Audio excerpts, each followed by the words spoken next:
is fighting through your fears. Um, I wanted to start out by saying we all know what fear is, but in order to know how we must fight through our fears, we must first understand what fear is. And Sister Washington stated how fear is an emotion.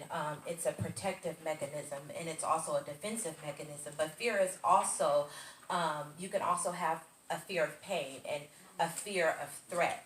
So,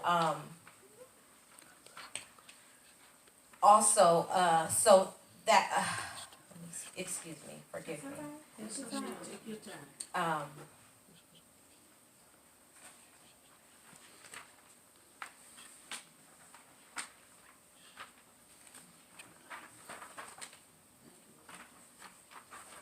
So once we know what fear is and we understand what fear is, it's also important to understand how to fight fear.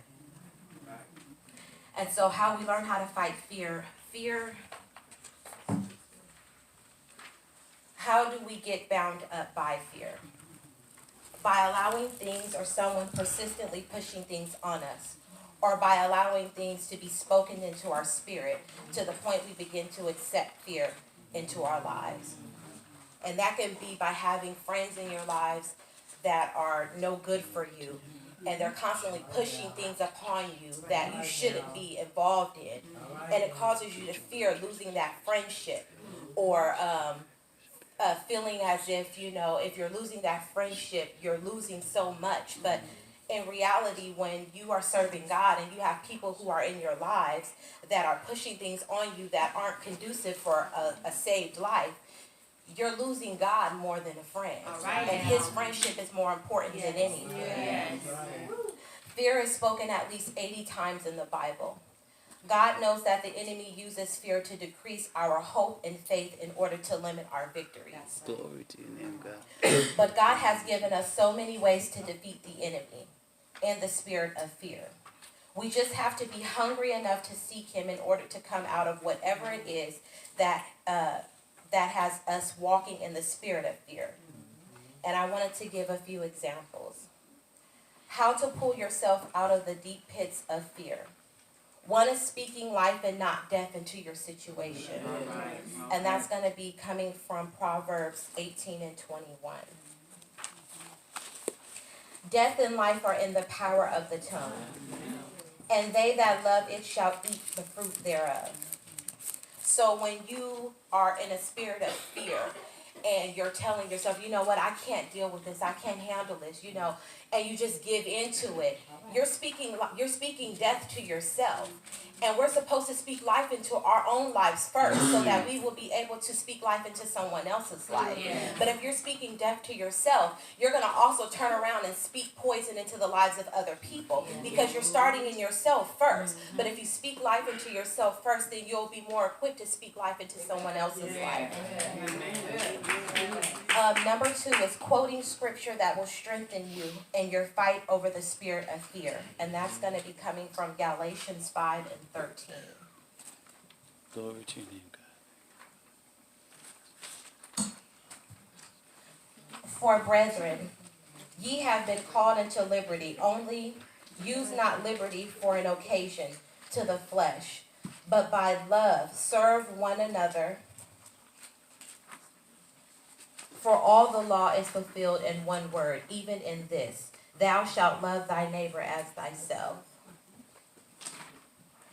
And then my second key point,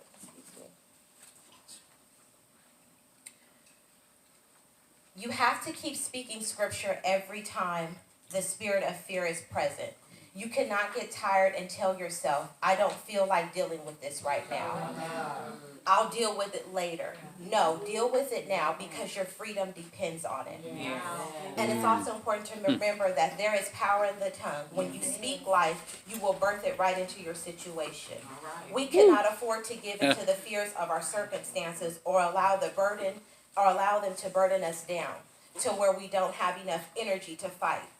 We have to keep pushing, and we have to keep pressing, and never give up on God bringing us out. Glory to God. And then my third point is, above all, it is important that we completely surrender to God. All right. And that's going to be 1 Peter 5 and 7.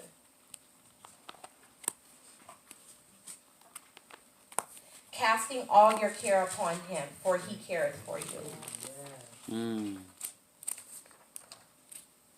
By surrendering to God, you are saying that you're no longer in control, but that God is. Just by surrendering to God shall give you so much peace. You're no longer trying to piece things together to try and bring yourself out. And I myself am guilty of this. When I'm going through things, I'm trying to figure out how I'm going to bring myself out. And I neglect going to prayer and asking God how he's going to bring me out. Or coming to him and asking him the direction and the guidance to bringing me out. Instead, I'm trying to figure it out. Or I'm relying on my husband to try to figure it out. But it's not my job. It's not my husband's job. It's not my pastor's job. It's God's job Amen. first. And if God is going to tell my pastor and then tells me, then that's different. But when you're relying on your own ability to bring yourself out of something, you're Glory going to be fall to your name, short. God. Yeah. But when you rely on God, he's going to Hallelujah, completely Jesus. bring you out of that thing. Hallelujah, Jesus.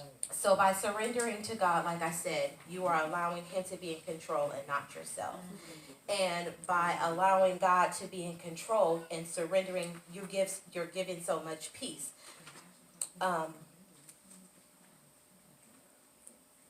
You're allowing the Father to put his mighty hands on the situation and completely fix it. We all know that when God does things, it's always done in excellence. Yes. And that's all that I have.